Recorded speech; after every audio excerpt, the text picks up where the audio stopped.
All right. Welcome to the Strong Life Coach podcast, where we speak life, coach life, write life, and lead life. Today, we're joined in the podcast studio by Violet Delgado. Violet, welcome to the show. Thank you. I'm so happy to be here. All right. I'm excited about what we have to share. I know you have been quite the influencer over at the high school and in the community. I'm going to go over your bio real quick. If I miss anything or I make any mistake, feel free to jump in and correct me. Okay. I'm completely okay with that. Awesome. So you graduated from Highlands High School on the southeast side of San Antonio. Woohoo. Then you have a Bachelor of Science Degree in Multidisciplinary Science from UTSA. Yes. Then you have your Master's Degree from Texas A&M College Station. Go Aggies. Yep. You have, is it 6 years of teaching at this point? Yes. Physics, biology, AVID coordinator for East Central High School. You also manage a teacher Instagram page where you field questions from teachers. You've been the AVID teacher for... This will be my third year. You're the site coordinator where you oversee 250 students in the program. Married 11 years to my good friend, Donovan Delgado, longtime friend since high school. Yes. And then children, Kalel just turned 4? Just turned 4, yes. Just turned 4 yesterday? Yesterday. That's right. So happy birthday to him. And then Amelia, so she's 1. She's 1, yes. That's right. So I had the children and then the 3. The 3 was the age, not 3 children. Got it. Okay. Kalel and Amelia. Okay, fantastic. So let's jump off. I wanted to ask you about being a teacher. What inspired you to become a teacher? What inspired me to become a teacher? I think I always kind of knew that I wanted to be a teacher, but I never really wanted to admit it. I don't know. I think I wanted to be a teacher. I was like the teacher's pet. I always wanted to sit near the teacher. But I really just loved helping people. And so one of my friends in elementary school was struggling in math. And I just got this satisfaction from sitting there and helping her and seeing her just improve. Nice. And so, even my mom was like, oh, you helped your friend. Like she did better on her test. And just seeing that and seeing that I was helping people was a big thing to me. And then in high school, I know I wanted to be a nurse. I know I wanted to help people. Interesting. Yeah, so my wife's a nurse. So yes. Right. So I wanted to be a nurse. But I had a teacher. I was taking an AP English class. And I remember I had turned around and I was helping one of my friends just understand the concept that we were going over just a little bit better because she was struggling. And the teacher walked by me and was like, Violet, you would be an amazing teacher. Wow. And I kind of just looked at her and I was like, I don't have the patience for that. Like I can't deal with kids. And then she replied, like, don't worry, like God will give you the patience. And so that was something that always stuck with me. And so going through college, taking a bunch of biology classes, and knowing that I wanted to, pursue something in the sciences, I just had this realization, I think. Donovan and I led a Bible talk and we were teaching in our Bible talk and just being a leader in that aspect. I was like, you know what? I think I want to give teaching a try. Wow. Because I would like to be the leader of my classroom and I want to help students and I want to be able just to, make a difference. And that's my way of helping them. So I changed my major to multidisciplinary science, and that's to teach all levels of science at the high school level. Got it. And I started substitute teaching. And then I became an AVID tutor. And then that's where my love for AVID came in as well. And I knew this is what I want to do for the rest of my life. I want to be a teacher. I think when I'm listening to your story, I'm hearing the experience that you are almost like developing unintentionally because I'm hearing even when you were growing up as a young girl, you were helping somebody out. You're helping somebody else out with their education, and then even when you're getting into high school, helping somebody out, and then you're talking about even being like a small group leader, like with in the church setting, you're still helping somebody. You're teaching, you're conveying knowledge that you've attained to somebody else, so they're better equipped and they're in a better situation.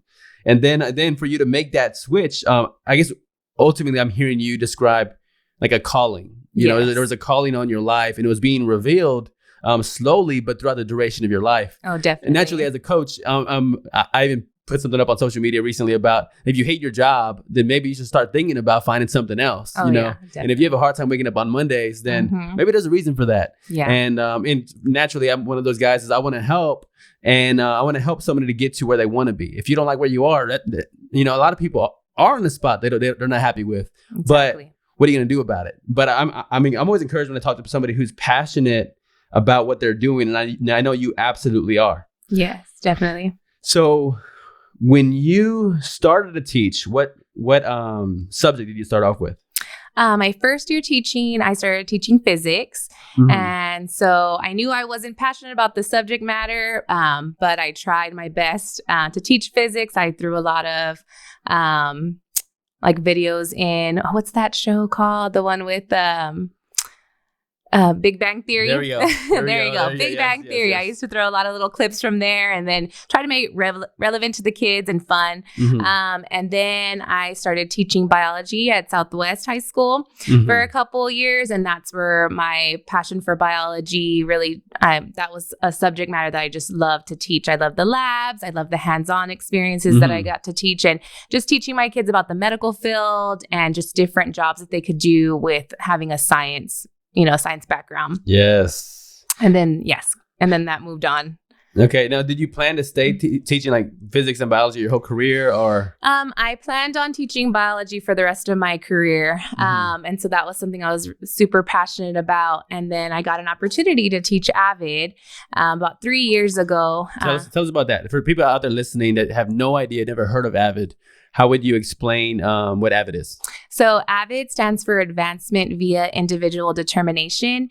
And it's a program that was developed in the early 80s. And it was to help students who really need that support in the classroom to make them college ready. And so my class is geared towards students who are the high C, B students. Maybe they're going to be first generation college students. And so maybe they don't have that. Their parents at home just don't have the knowledge of how to get their kids into college or how to get scholarships. That's where we come in and we provide that support for the students. We're taking them on field trips to colleges. We're helping them look up scholarships, helping them write essays. The big thing is Wicker strategies, which is we're helping them develop their writing, inquiry, reading, organization, and did I say reading already? Well, it's Wicker and reading strategies to kind of help them develop those skills that are necessary for college. Now, let me ask you. So I ran a couple of steps when the opportunity first came for AVID. So you're doing AVID full time now. There's no science involved. No science involved whatsoever. But you didn't foresee that happening. I did not foresee that happening. What I guess tell me about the process. Like, how do you go from, hey, this is my vision, this is my dream, science for the rest of whatever 20, 25 years to, okay, let me change lanes, still be on the path of high school education. Let me change lanes to AVID. What inspired that? What brought that about? Well, I went on, when I was in College Station in grad school, I was looking for a job and I still wanted to be in the school district. So I saw there was an opening to be an AVID tutor. And so these are college level students who come into the classroom, into the AVID classroom, and they provide support during tutorials for students. So I first started off in that program, and I just saw how amazing AVID was. And I knew like, okay, the teacher, my supervisor that I worked with, she was a biology teacher and she was an AVID teacher. So I was like, that's my dream. Like, that's what I want to do. Yes, I want to do both. So I can have my feet in both of those areas. And so when I came to San Antonio, and I got a job at East Central High School, my associate principal who hired me, he saw that I, was an AVID tutor and that I had a passion for AVID as well. And so he always kept that in the back of his mind. And as soon as there was an opening, he brought me in and I started just teaching my first year of AVID. And then there was an opening to become the coordinator. And so I was really scared to take that leap because I told him, I was like, I really love biology. I don't want to give that up. I love my team so much. We help each other. We share ideas with one another. I didn't want to leave that little family, the little bio family that we had. But he just encouraged me like, no, you're going to be a great leader and you're going to do great things with this program. So I trusted him and I took that leap of faith and I decided, okay, I'm going to be the coordinator. Super difficult, especially the first year. There's so many moving pieces to it. But I feel like I have just grown so much the past 2 years in my profession because he had that, he was just, what's the word I'm looking for? He knew that I would be great at this, and he just gave me the little nudge that I needed to take that leap of faith. So, and it's interesting because I think about your story, and I was hearing about your in graduate school looking for a job, like, and I think about it's relevant for students out there when as they tune in and they're thinking about like these different smaller jobs that they take on during their education, during that process. Like you just never know what that's going to do on your resume, on your portfolio, and then how that could open up doors later on for you. I'm just thinking about the mentor you mentioned, him looking over your resume, your portfolio, and he sees AVID there. And then he's seeing the AVID program, and then he's trying to talk to you about it. And then he brings you on over, but you're doing both at that point, right? Yes. And then he's like, okay, no, wait, then we're going to go all the way in. But I'm seeing like the genesis of your AVID involvement came from your graduate work when you were there as a tutor, which I think is just relevant for students to think about. It could be this small role you have during your undergrad or your graduate studies that could play a huge role in like the trajectory of your career. Oh, most definitely. That's something that I encourage my students with, even now as high school students. I know when they're 16, 17, and 18 years old, there's not too much of a pool for them to choose for jobs, but I tell them like always try to find something that you're interested in that field, and try to go that way. I mean, I have a student who is like a perfect salesman. And so he's like, well, I'm just working at the movies right now. I'm like, you need to get into something like in the marketing area. And so like, he's going to apply to work at Jared's and sell jewelry. Nice. And I'm like, that is perfect to put on your resume. That's giving you that experience. So yes, try it. And if they don't like it, you can always try something else. But just, getting those little internships helps so much. I believe it. I believe that. Okay, so let's talk about the role in AVID. How have you been creative in the role? Well, definitely Mr. Trosper. He's my mentor. He's the one who gave me the opportunity to be the AVID coordinator. He is my mentor. So I would go to him and ask him, questions, and we'd bounce ideas back and forth off of each other. And he was just, whenever I had an idea, whether it was, for instance, with the seniors that I have, I wanted to teach them about the 5 biggest mistakes that college students make. And I think that's something that's super important that we need to, teach seniors before they head off to college. And this book is more of a financial book of how they can graduate college without debt. Yes. Because, right now our country's in a student loan crisis, especially our generation. I think we're about $1 trillion in student loan debt. Wow. Yes. And so I don't think they understand that and can fully comprehend because, they've been told, or our generation was told, like, just take out as much student loans as you wanted. I mean, it is a good investment if you honestly really need to take it out, but you don't want to go crazy with it. And you want to make sure you're being wise about what you're doing. Because, I mean, like I said, people graduate with thousands and thousands of dollars of debt. And we want to make sure that they can lower that as much as possible. And so with that, he was able to let me add that to the curriculum, to the AVID curriculum, and just get creative with the kiddos and help them make budgets and help them project. Yeah, help them project. That's crazy because sometimes you don't really start working on a budget depending on who you are. Maybe it's your mid-20s, maybe. But then to be able to get that experience as a teenager in high school. Oh, yeah, definitely. And they're in shock, too, because I will even give them like the salary of a teacher because that's a public record.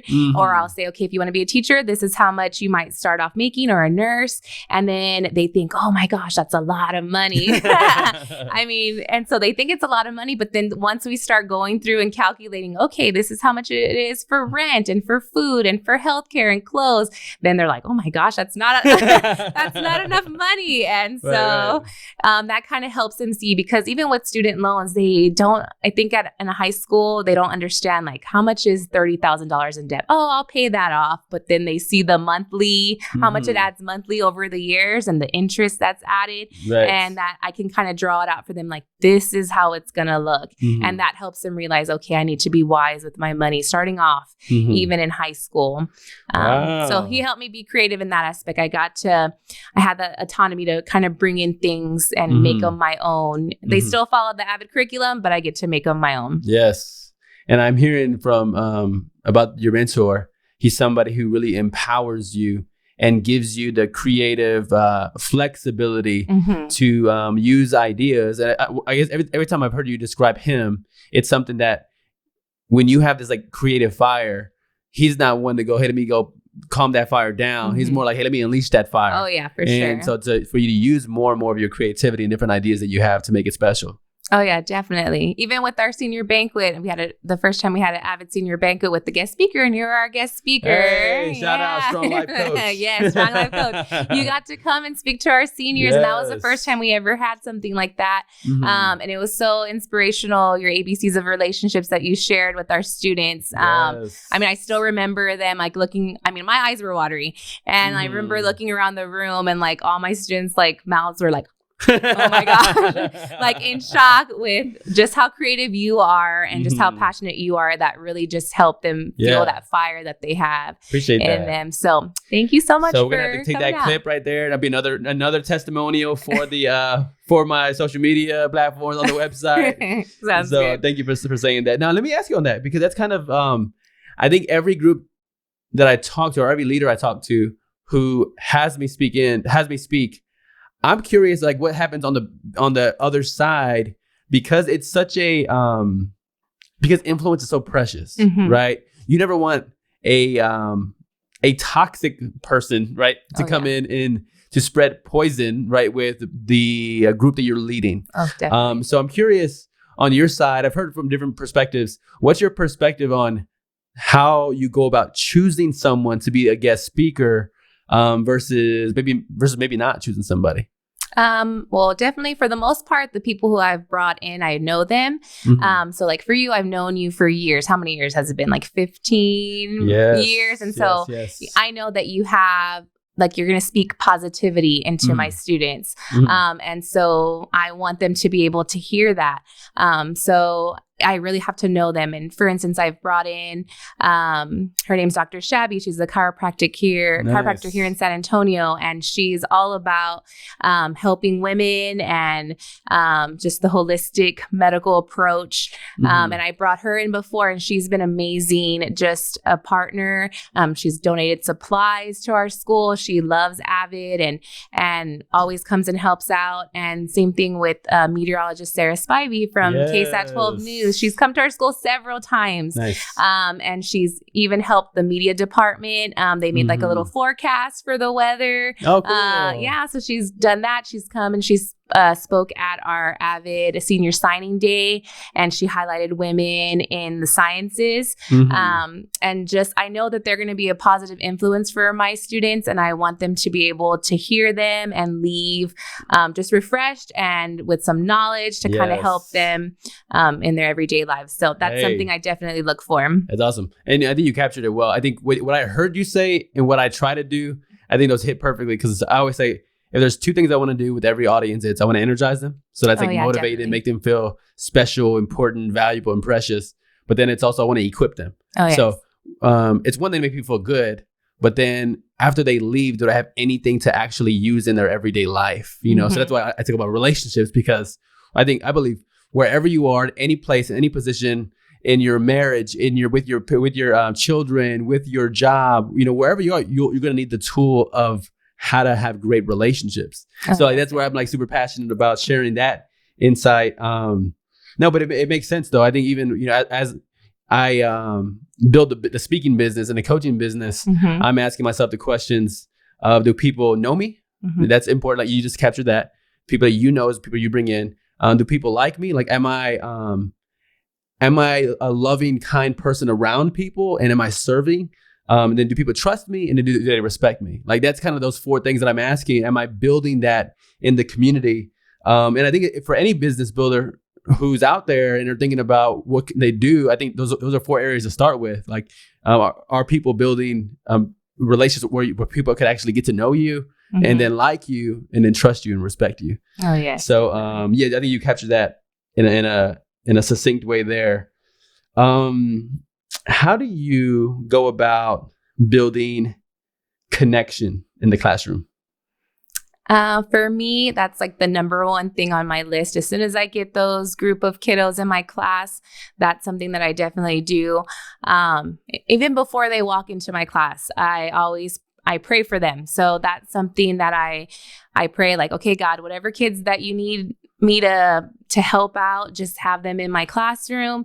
And that's the first thing I do. And then the second thing is, once they get into my classroom, I see them as my own kids. And it's kind of funny because even when I call my mom and I'm like, oh, my kids, she doesn't know if I'm talking about my students or my actual kids. I'm like, no, my actual kids, or vice versa, because I see them as my kids. And I just want to inspire them. I want to love them. I even tell them, I love you. And then they even start telling me before I even tell them that they love me. But just building that love and connection and that family within the classroom is super important. So the first week of school, we're getting to know each other. I'm learning about them. They're learning about me. We build trust within our classroom as well. The great thing about the AVID program is in the curriculum, it's about building family. We always use like hashtag AVID family all the time because they see us as a family, and they'll reference it a lot. Like, we're a family and this is what we do. And so building those connections and letting them know, like, yes, I care about you. I want you to succeed. I'm going to help you find what you're passionate about. We're going to find people who can help you if I can't help you and I don't know the answers.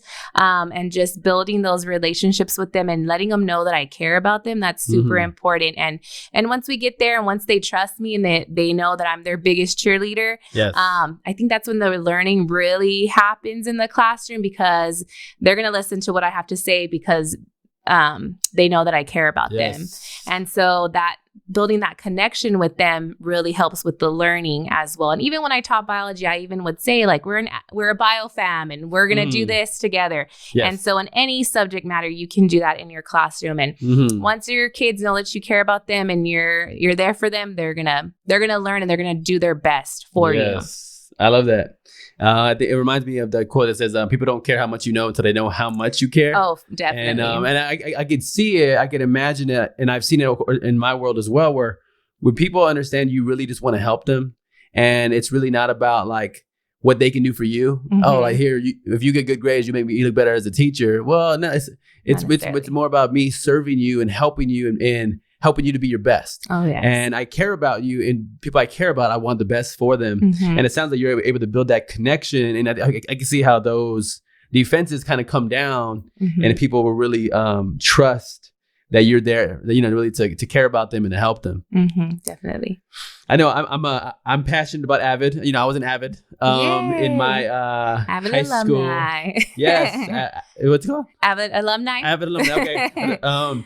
So So in the AVID space, I know when you and I were brainstorming about this whole session, I don't know how it came up, but you brought up I brought up the whole me being an AVID, and it clicked to me that being an AVID led me to being able to attain this Dell scholarship, which and I remember our teacher, and she really pushed me and then one of my friends, Robert, at the time, to apply for this hardship scholarship. And all you were talking about is a trial you overcome. Yeah. As I was going to talk, my dad had passed away the prior year, tragic circumstances, in a suicide situation. And I just talked about what I was doing as a student to overcome that challenge. And when I talked about that in the paper, and I wrote it probably 30, 45 minutes, I didn't really think, I did it because she told me, not because I actually thought I'd get a scholarship. But then I was lucky and fortunate enough to get it. But then I kind of traced it back to the whole AVID thing. Like AVID, being an AVID gave me that platform, gave me my teacher, who was that spur in my side she pushed us to apply for that scholarship, and I was able to have a $20,000 scholarship going into college. So that's amazing. Like, congratulations. I'm just going to tell you congratulations, because that Dell scholarship that you received, that's a big deal. So congratulations to you for getting that scholarship. So I say that, like, thank you for that. I say that because let's put an idea into the universe right now. I've had a dream about creating a scholarship for like the next group of generation coming up for probably 5-10 years.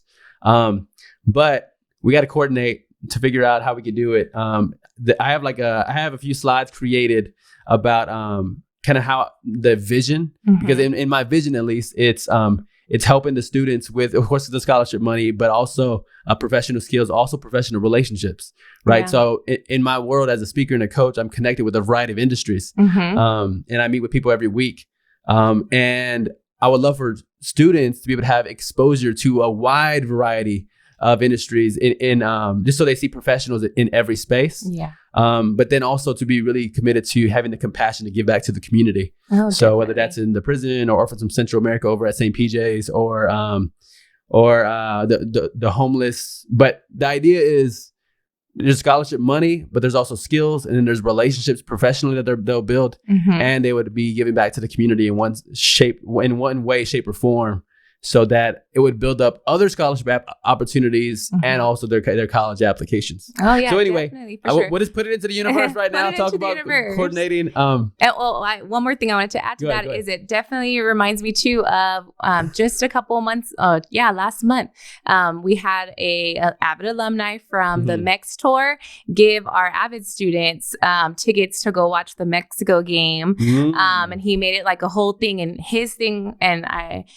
he kind of wanted to be private, but he wanted to give back to AVID because AVID helped him so much. Yes. And so he gave 50 tickets to our East Central students, and most of them were AVID students, and we got to take them. They got a charter bus. They took them behind the scenes of the soccer game and fed them, and they were so happy. And that's part of giving back. And so that even reminds me too, like having, when you get to where you want to be, I mean, always remember where you came from and how you can give back to your community. So I love that.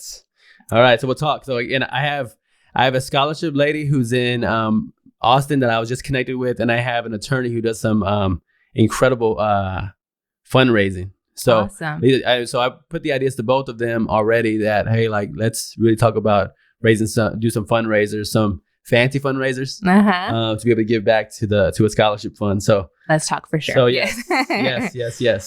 So we covered connection. We covered a unique challenge. Let's talk about a unique challenge. What's a unique challenge you have overcome in the teacher role? In the teacher role, I think for teachers, especially where we are now, there's so much that's expected from us as teachers. I feel like I constantly have this running to-do list of 100 things, and I feel like I'm being pulled in every direction. Right. Whether that's just from lesson planning and grading to whatever the principal is having us do, for just mandatory things that we have to do. There's a lot of challenges there. And then even in our classroom with our students, once you build those connections with your students, sometimes they're going through difficult times in their lives. And I feel like as teachers, we wear so many different hats, whether that is the mom hat, because sometimes they just need a hug, or whether that is the hat of a counselor because they really want to talk about something that's going on in their lives. Or you're the teacher, you're teaching them, you're trying to educate them. There's just so many roles that we play, and sometimes it's really challenging. I think with being a teacher, it's not something that you just leave at the door. You take it all home with you. So, weekends there's grading, but then also the emotional part of it.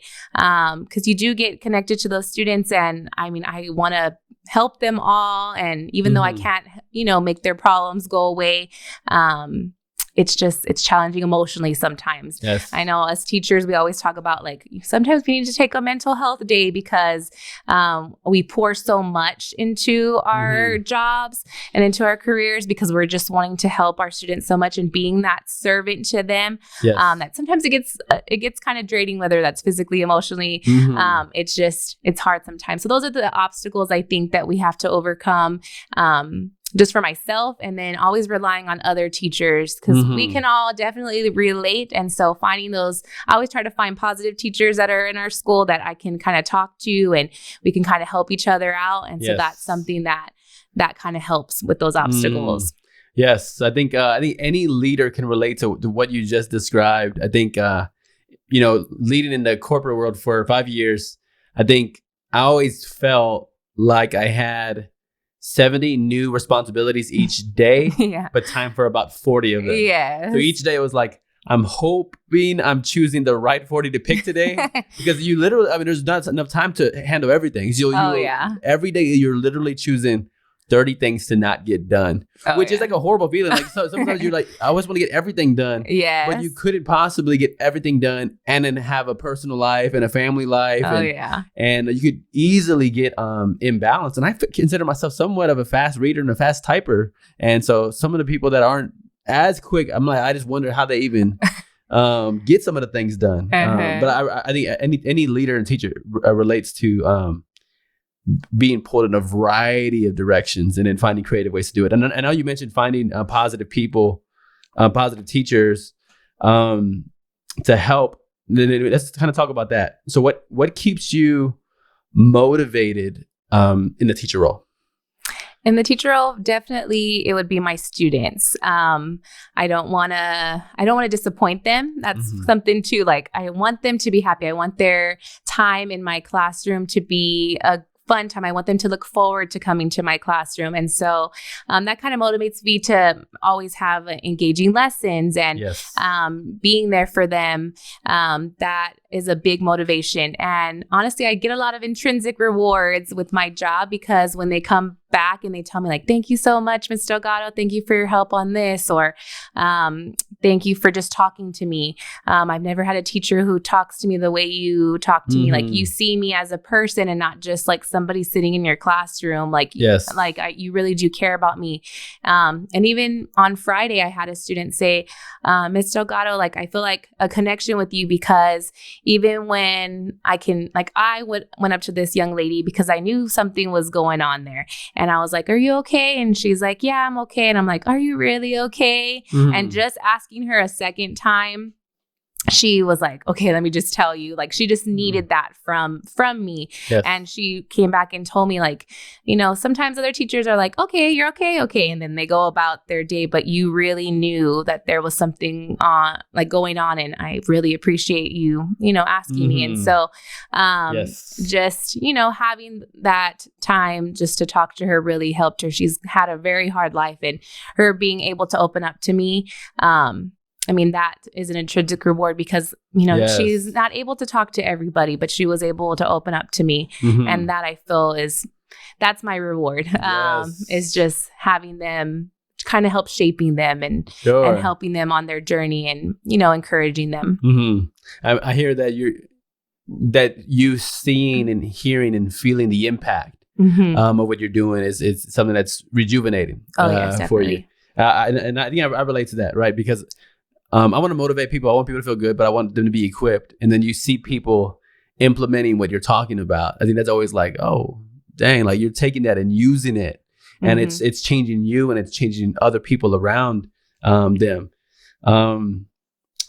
Awesome. I do want to cover one area before we talk about your family. I know you've created I don't know if you call it a strategic partnerships in the community with other local businesses. Do you want to share any examples about what you've done in that space? Yes. So something I feel like it's really important for students, especially in high school, is to learn about different industries. And so me building those partnerships with those industries, I just want my students to be able to use that.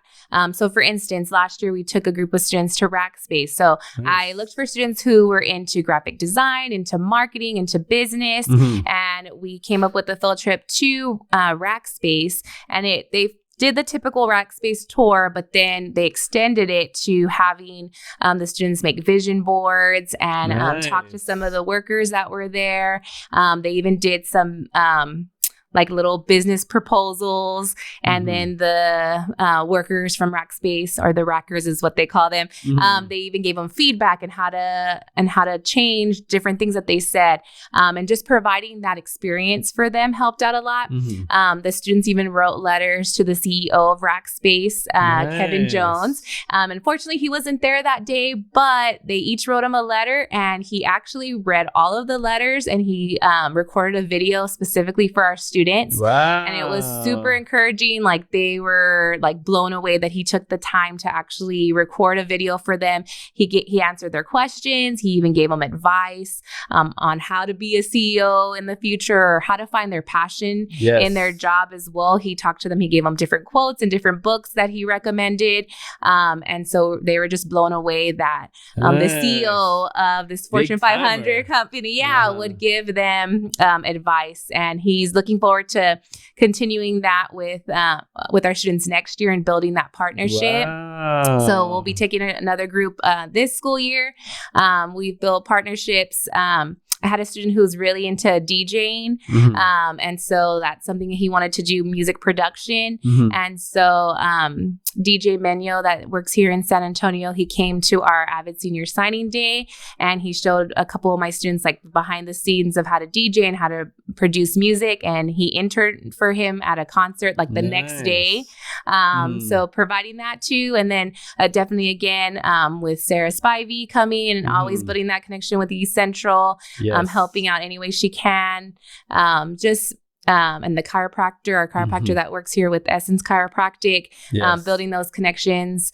And so we've had nurses come in and talk. We've had just people in the community. We've had firefighters come and talk to our students too. And just having that, those people that are in the industry talk to our students and give them the firsthand advice really goes a long way in helping our kiddos. Nice. So it's been awesome having those connections. I just feel like they need to be exposed to different careers that are out there. I don't know about you, but I don't know. In high school, do you feel like you learned about anything with careers? And that's why I'm so passionate about like what I was talking about, even with the scholarship idea, is that I was asking myself, how many real estate agents that I know? How many people that I know that sold corporate real estate? How many people that I know, even the technical skills, how many plumbers that I know? How many landscapers that I know? How many insurance agency owners that I know? I mean, you just pick an industry. Yeah. How many people that I know that sold life insurance? That, and you just, there are so many industries I'm aware of now that I wasn't aware of then. And then I'm a part of networking groups like a BNI, where I'm together every single Thursday at noon with 30 to 40 different businesses representing a different industry. And I'm going like, man, like this group needs to meet some of these students, slowly but surely.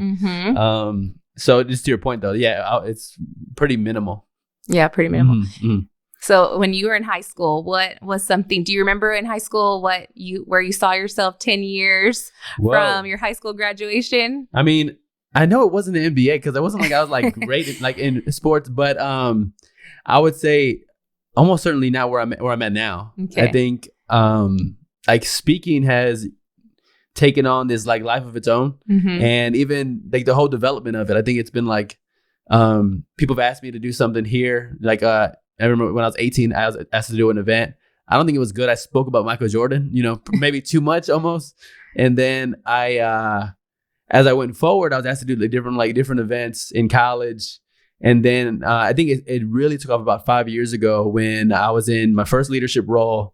I was asked to give a presentation on building relationships and networking, incidentally enough. And so I started doing that in the corporate world for a leadership development program under this business that was under the umbrella of Nationwide.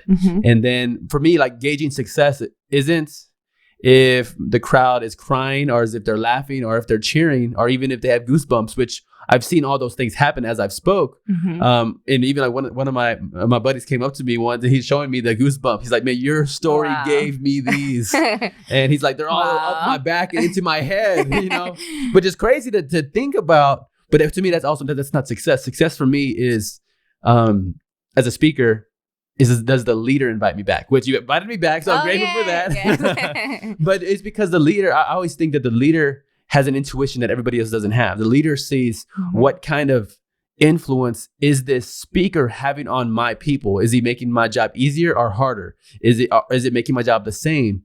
But if I add significant value to anybody I speak to, then the leader will see it. And the leader will ask me to do something else later on. So I think it's kind of taken on this life of its own. And so at this point, I could say, you know, I've spoken in Ohio and Oklahoma and across Texas and Plano, Denton, Dallas, Austin, Killeen, New Braunfels, Blanco, Hondo, and around San Antonio, of course. So it's a little crazy. It's a little crazy. Well, you found your passion, definitely, for sure. Yes. And it is cultivating it and letting that lead to other opportunities. But yeah, I'm excited. And being able to use it in the community too. You know, I started doing this work 2 weeks ago with the battered women's shelter here. Okay. And then I'll be back in doing some community work with as a volunteer motivational speaker in prison again. That's awesome. So I'm excited just to be with what I consider like the marginalized, you know, the overlooked, or some people might call them the less than, but really being there to add value as well. So I really look up to you for that, because that's something, I mean, that's your passion. And like you said, you're cultivating your passion. And I mean, I feel like what you mentioned on Facebook, where you put like, when you wake up in the morning, is this a job you really want to do? Right. And I think definitely for you, this is something that you wake up every day and this is what you want to do. And, you know, same for me. And I mean, we wish that for everybody for them to wake up and love what you're doing. I mean, it could be hard. There's hardships with every job out there, but just waking up, and if this is something that you're passionate about, then you know you're in the right place. Right. And if you're not, then you need to make a change. Right. Yeah. And it's weird because I've seen it give me energy over and over again. And my wife's like, why are you up so early? You were up so late last night. But I was up late last night in my passion. And I was up early this morning. Like, I just had ideas. I said, I just really wanted to put them down, or I wanted to get ready for what I have going on over the next few days. And yeah, it is crazy that people in a variety of industries are showing a lot of like love and respect for it. And even as the coaching element of the business takes off and working with people in professions that I super respect, I'm going like, what? Like what am I going to do to help an attorney? You know, is what I could feel like, you know, in my insecurities or my worries. Like, I don't know anything about law. I mean, I have a 4-year degree. What do I know about that world? But then understanding what I do is I'm helping my friend who is she owns a law firm. Okay. And she's bringing me on as a coach for her law firm, which is like, again, like, wait, me? Like, who am I? But what I do in the coaching world, I don't have to be the expert in that industry. Like, it might be something as simple as speaking to her about her goals. And then let's say she wants to expand her law firm and grow it to be more profitable. And I'll probably ask her about who are the top 10 most profitable law firms in San Antonio that you know of right now? Okay. All right. So she'll list them out. Let's say there's 10. All right. Are you willing to go be a learner and ask them to mentor you? Because you just started your law firm. Yes. Are you willing to go learn? And then let's say she says yes, then we're on the way. If she says no, let's talk about that. Yeah. Why? You know, gotta be a lifelong learner. Right. So is it the ego? Is it, hey, you don't want to be seen as weak? Let's talk about that, because that's the path that's going to help you to get the success that you want. Yes. So anyway, it's helped me tremendously to think back to, I don't have to be the expert in every industry. Exactly. But I'm helping them to know that people I'm working with, they're the expert. I'm just helping you to realize your expertise and then move toward that. After you have the awareness of what you need to do, like those 10 people she needs to talk to, move toward really learning and maximizing those relationships. Definitely. So anyway, I can talk about that all day long. So before we close, I do want to ask you the favorite qualities of your immediate family members, Donovan, Kalel, and Amelia. So Donovan, something I really love about him, well, he's super handsome, but but not only that, I just love his ability just to serve. He has a heart of a servant, and he just loves to serve, whether that's with our church, with our kids, me, helping me out, especially being a teacher. It's hard sometimes. And so he's constantly there to help me, with the kiddos as well. So his heart to serve, I really admire him. I also, with Kalel, my 4-year-old, I love his energy. If I could just take a little ounce of his energy, I would totally love that. So he's just a rambunctious 4-year-old, and I just love all the energy and he's just the cutest little thing. And then Amelia, she's starting to be a little spunky. And she's such a sweetheart. And so I love her and her wanting to always hug and kiss and just cuddle. I love that about her, just being affectionate. Awesome. One of my favorite questions to ask people is about their immediate family, and just it's something about just hearing somebody talk about and light up about the family that they love the most, they care about the most. And you are no exception. So that's awesome that you have such a passion for not only your profession and your career and your influence in the classroom, but also passion for your family. Yeah. So if you're tuning in, I'm here with Violet Delgado. We're on the Strong Life Coach podcast, where we speak life, coach life, write life, and lead life. If you're tuning in, remember to like the podcast, rate it well, leave a comment, share it, and don't forget to subscribe. Yes. Thank you.